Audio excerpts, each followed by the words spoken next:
Olá pessoal, tudo bem? Hoje eu tô aqui para falar sobre um assunto que eu acredito ser de interesse de muitas pessoas que gostariam de atuar na área de oncologia. Porque geralmente é também o motivo das pessoas me procurarem nas redes sociais e me perguntarem o que eu acho que pode cair em provas de processos seletivos de profissionais que vão atuar na área de oncologia. Então eu resolvi escrever aquilo que eu acho que pode ser importante de ser cobrado numa prova de oncologia, independente se você é farmacêutico, enfermeiro ou qualquer outro profissional da área, mas que deseja entrar na área de oncologia um dia. Eu acredito que esse vídeo pode ser bastante interessante para te nortear e você saber o que basicamente estudar. Então a primeira coisa que eu gostaria de falar para vocês é que cálculo é fundamental. Então todas as provas de processos seletivos que eu passei, elas cobravam cálculo. E o que geralmente eles cobram? Regra de 3. Então é muito importante entender a aplicação da regra de 3 em oncologia. E ela vai servir para quase todos os tipos de cálculos que você faz. E geralmente entender a concentração em oncologia é o principal para você entender todo o restante dos cálculos que você precisa fazer.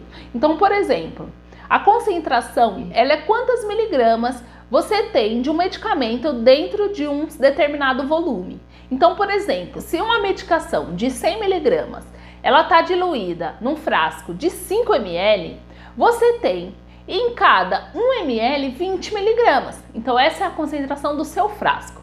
Agora, se a sua bolsa de quimioterapia, na bula daquele medicamento, existe uma determinação de que a bolsa daquele medicamento ela não pode sair com uma concentração inferior a 1 miligramas por ml, aí o cálculo já é outro, porque você está falando de uma bolsa já pronta manipulada. Então, aquela bolsa pronta manipulada, ela pode ter, por exemplo, 700 miligramas de um determinado medicamento diluído em 500 ml. Suponhamos que dependendo do medicamento você colocou 70 ml daquele medicamento dentro daquela bolsa de 500 ml. Então, o seu volume final passou a ser 570 ml. Então, você tem uma bolsa de 700 miligramas num volume final de 570 ml. Então, para você saber quanto de miligrama você tem a cada ml, você pega aquela dose e divide pelo seu volume final. Então você vai ter a concentração daquela bolsa e vai conferir se realmente aquela bolsa está saindo nas especificações que ela deveria. Então é muito importante entender toda essa dinâmica de concentração. Quando a gente está falando de concentração de um frasco é uma coisa, quando a gente está falando da concentração de uma bolsa de quimioterapia é uma outra forma de pensar, mas não foge do contexto principal, que é entender o que é concentração. Em oncologia, geralmente a concentração sempre ela vai ser solicitada em miligramas por ml, que é geralmente a unidade de medida que sempre a gente vai trabalhar. Então, por exemplo, se numa prescrição tem uma dose adequada de um medicamento que você precisa fazer, suponhamos esse que eu falei para vocês, de 100 miligramas em 5 ml. Você sabe que a cada ml você tem 20 miligramas.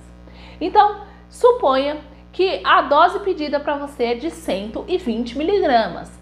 Então, você vai pegar aqueles 120 miligramas, que é a dose que você precisa manipular, divide pela concentração do frasco que você tem, e aí o resultado final vai ser o volume que você precisa aspirar. Então, o 120 dividido pelos 20, que é a concentração do seu frasco, que vai dar 6 ml, que é o que você precisa aspirar para fazer aquele medicamento. Ainda falando dessa parte de cálculos, é muito importante também para as provas você saber a fórmula da superfície corpórea, como ela é aplicada, como usar, entender por que a creatinina e o clearance da creatinina são tão importantes para a gente verificar a aplicação de dose, por exemplo, da cisplatina e da carboplatina. Então, é muito importante saber como calcular o clearance de creatinina, como esse cálculo é aplicado para homens e mulheres, e praticar bastante esses cálculos para quando chegar no momento adequado você saber como utilizá-los. E também, em alguns casos, para provas de farmacêuticos, até cálculos de infusores podem cair nas provas. E eu tenho aqui um vídeo falando sobre cálculos em oncologia, que eu expliquei detalhadamente como se faz o cálculo do infusor. Então, próximo assunto que cai nas provas. quais são aquelas toxicidades mais frequentes a cada quimioterápico ou anticorpo monoclonal ou imunoterapia que a gente trabalha. Por exemplo, que a cisplatina ela pode causar ototoxicidade, que é a toxicidade no ouvido, que ela também é uma droga nefrotóxica, assim como a carboplatina, que também é uma platina, mas é menos tóxica que a cisplatina, que a oxaliplatina, que também é da família das platinas. É uma droga que pode causar neuropatia periférica, assim como o bortezomib. A família das antraciclinas, como a doxorubicina, epirubicina e da rubicina, daunorubicina, que apresentam maior potencial de cardiotoxicidade, assim como o trastuzumab e a ciclofosfamida, que também podem causar toxicidade cardíaca. A ciclofosfamida, assim como a ifosfamida, também tem um potencial de causar a toxicidade renal. O cetuximab, que é um anti-EGFR, assim como o ipilimumab, que é um anti-CTLA4, pode causar o rush cutâneo. A bleomicina, que sempre acaba sendo citada como aquela que causa toxicidade pulmonar. Então, é muito importante falar de toxicidade em oncologia, entender quais são as probabilidades de toxicidade maiores que cada quimioterápico pode causar. Então, é muito importante estudar esse assunto para as provas também. E o terceiro assunto que eu gostaria de falar para vocês é sobre outras comorbidades que os pacientes oncológicos eles têm. Embora você seja um profissional que está querendo ir para a área de oncologia ou já está na área de oncologia, você precisa entender o paciente oncológico em todo o seu contexto de doença. Como a maioria dos seus pacientes oncológicos eles são idosos, alguns deles vão apresentar outras comorbidades. Por exemplo, diabetes, hipertensão. Existem pacientes que desenvolvem a hipertensão com tratamento quimioterápico. Existem também pacientes que desenvolvem o tromboembolismo venoso.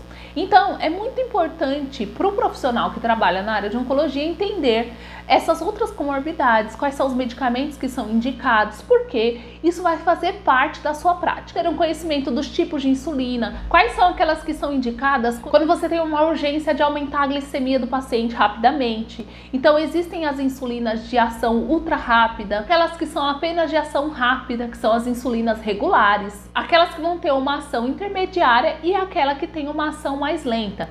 Então, no seu dia a dia você vai precisar ter esse conhecimento. É importante você entender a aplicação dos diferentes tipos de insulina, porque o seu paciente oncológico pode estar precisando de uma insulina e podem te pedir rapidamente, você tem que ter o pensamento rápido de atender esse paciente. E outra coisa muito importante é que geralmente o paciente oncológico ele está debilitado, ele não está fazendo a ingesta correta dos alimentos, ele pode estar com restrição alimentar ou até mesmo apresentando aquele efeito que é a mucosite oral, está com dificuldade de fazer sua nutrição. Pode ser que o paciente receba no âmbito hospitalar a dieta parenteral ou enteral e você vai precisar entender a diferença da aplicação dessas dietas, quais são aquelas que são administradas por via enteral. Por exemplo, o farmacêutico ele é muito solicitado para fazer a adaptação da via de administração de um medicamento que o paciente fazia em casa oral e aquele medicamento precisa ser adaptado à manipulação para ser administrado por via enteral. É importante entender os cuidados com a nutrição parenteral, que acaba sendo venosa, e que já é um tipo de nutrição estéril diferente da via enteral. Outra coisa muito importante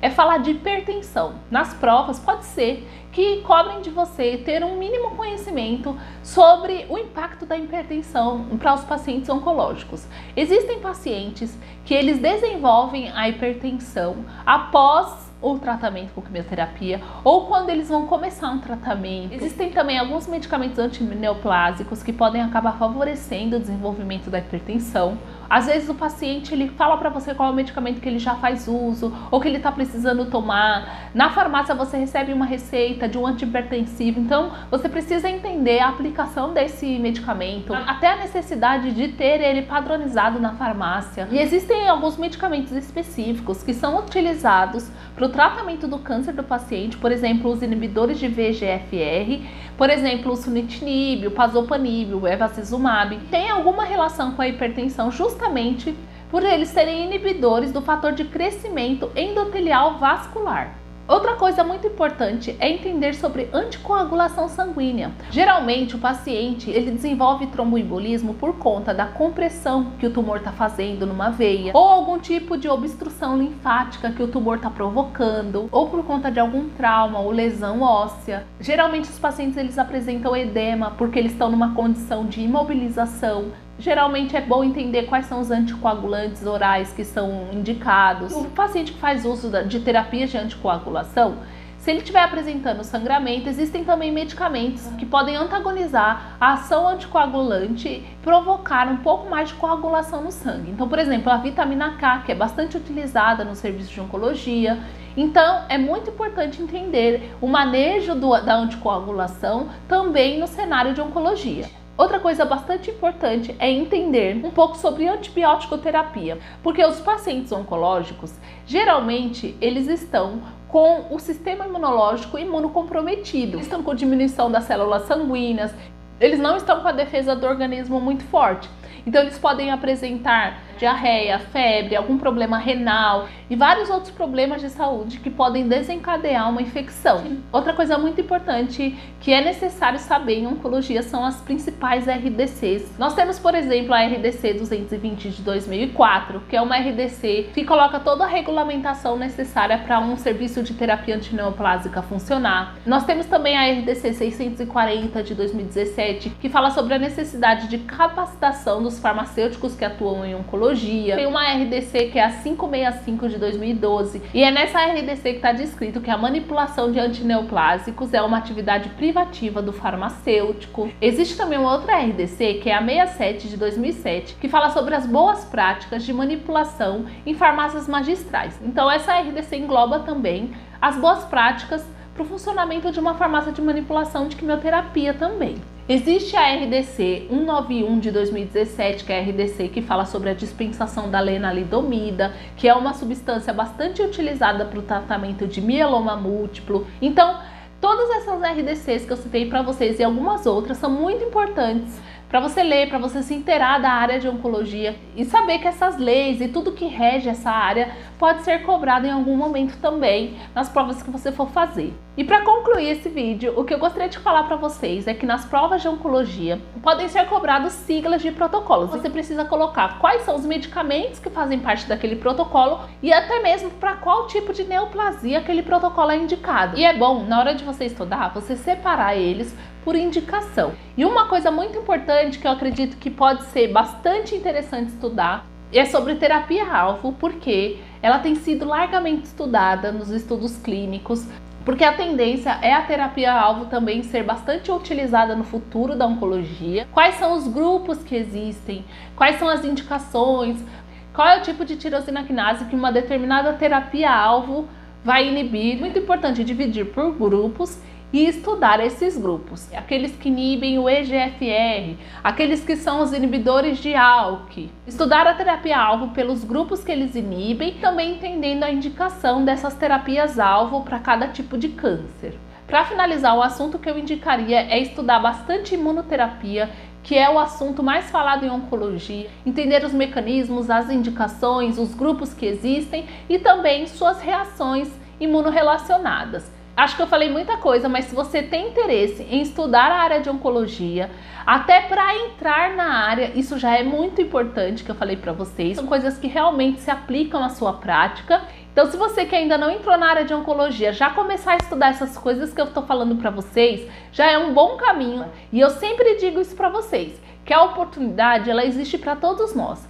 Mas quando a sua chegar, você precisa estar pronto para ela. Eu vou deixar aqui para vocês o meu Instagram para que vocês acompanhem meus conteúdos por lá também. Não se esquece de se inscrever aqui no meu canal. Muito obrigada pela sua atenção e até o próximo vídeo.